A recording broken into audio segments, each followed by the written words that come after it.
Cuando se estudia el monoteísmo se estudia tanto la esencia divina como sus atributos. La esencia divina es lo que Dios es. Las características de Dios. Wal-'iyadu billah. ¿Se puede saber cuáles son las características de Dios? ¿Se puede definir a Dios? Para definir algo tenemos que reconocer sus límites, su capacidad. Dios está limitado para reconocer sus límites. ¿Tiene una capacidad que nosotros podemos llegar a dimensionar? Obviamente que no la tiene. Es por eso que la esencia divina se encuentra mucho más allá de lo que nosotros, los seres humanos, podemos llegar a comprender, porque escapa a nuestra capacidad. Deberíamos tener una capacidad infinita para poder llegar a comprender a Dios, lo cual obviamente no tenemos. Entonces, ¿cómo hacemos para reconocer a Dios? ¿Cómo hacemos para conocerle? Le conocemos a través de sus atributos. Y en esto sí, podemos nosotros llegar a inferir, si no a conocer cabalmente, a inferir muchos de lo que son sus atributos. O sea, tenemos dos temas que son la esencia de Dios y los atributos de Dios. La esencia de Dios es una y única. Y esto es la creencia en el monoteísmo. La esencia de Dios no está compuesta por partes. Es por eso que nosotros decimos que creemos en la unicidad de Dios. Ni siquiera está compuesta por partes de manera abstracta. Algo que está compuesto por partes necesita de sus partes, sin lo cual no es. Y Dios no tiene necesidad absolutamente de nada. Y esto es uno de los argumentos para la existencia de Dios. Es lo que en filosofía se llama la cadena de causas y efectos. O sea, toda causa, todo efecto tiene una causa, que a su vez es efecto de otra causa. Y así, hasta encontrar la causa primaria. La causa primaria es aquella que debe estar por sobre todas las demás causas. Es aquella que no debe tener la misma característica que los demás. Todos los efectos tienen una característica, que es que a su vez necesitan una causa. En cambio, la causa primaria no tiene esa característica y se sale de la serie. Es por eso, es un tema que es analizado en su lugar con detalles de tenor filosófico y teológico, en los cuales en esta clase no voy a ahondar. Pero este es uno de los argumentos de la existencia de Dios.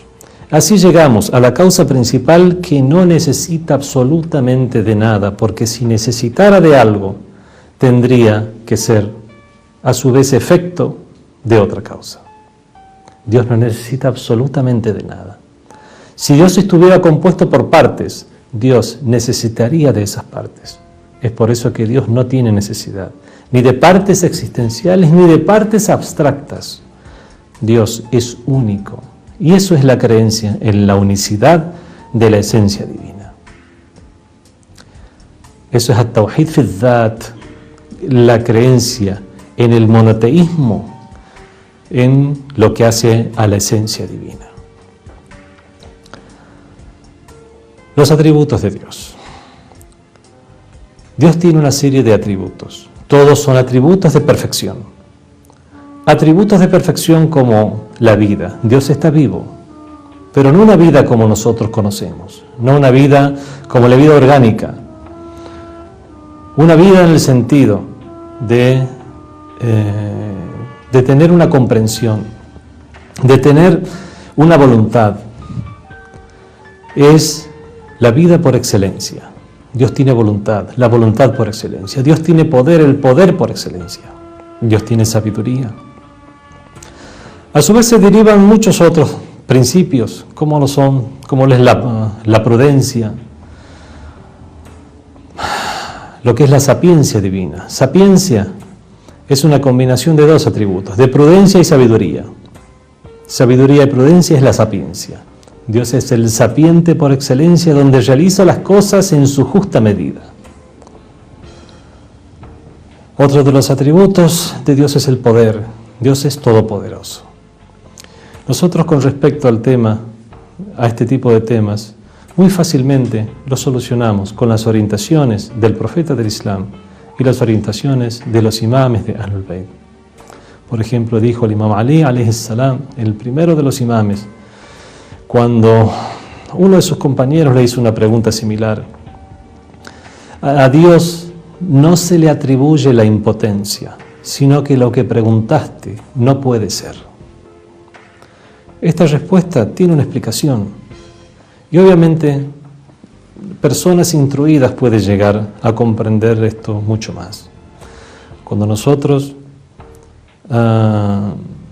analizamos esto desde un punto de vista filosófico, vemos que las cosas o son, o pueden llegar a ser, o son imposibles que sean.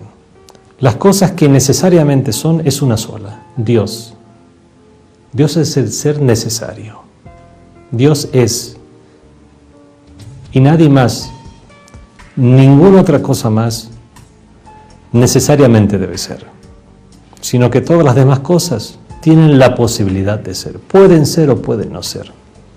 Dios es el ser necesario. Todas las demás cosas que existen son los seres contingentes. O sea, pueden ser o pueden no ser. Y después, lo que no es ni tiene posibilidad de ser, es el ser imposible. Nosotros, sin ahondar en este tema ni entrar en filosofía, podemos llegar a comprender que el hecho de que Dios pueda ser y no ser al mismo tiempo, no solo Dios, cualquier cosa, esta silla pueda llegar a estar o no estar en esta habitación al mismo tiempo, en el mismo lugar, con 8 condiciones: mismo tiempo, mismo lugar, en relación a un mismo eje de referencia. Es imposible que pueda estar y no estar al mismo tiempo. De la misma manera, no puede haber Dios y no haberlo. No puede haber Dios todopoderoso y a su vez no ser todopoderoso. Entonces la respuesta nos es clara. La pregunta es absurda, porque algo no puede ser y no ser al mismo tiempo. Eso es igual que preguntar si esta silla puede estar y no estar en esta habitación al mismo tiempo, lo cual es un absurdo. Este tipo de temas, obviamente, son mucho más largos, son mucho más extensos, pero sirva esto como referente para entender la manera en que se estudian estos temas dentro de lo que es el monoteísmo o la creencia en la unicidad de Dios.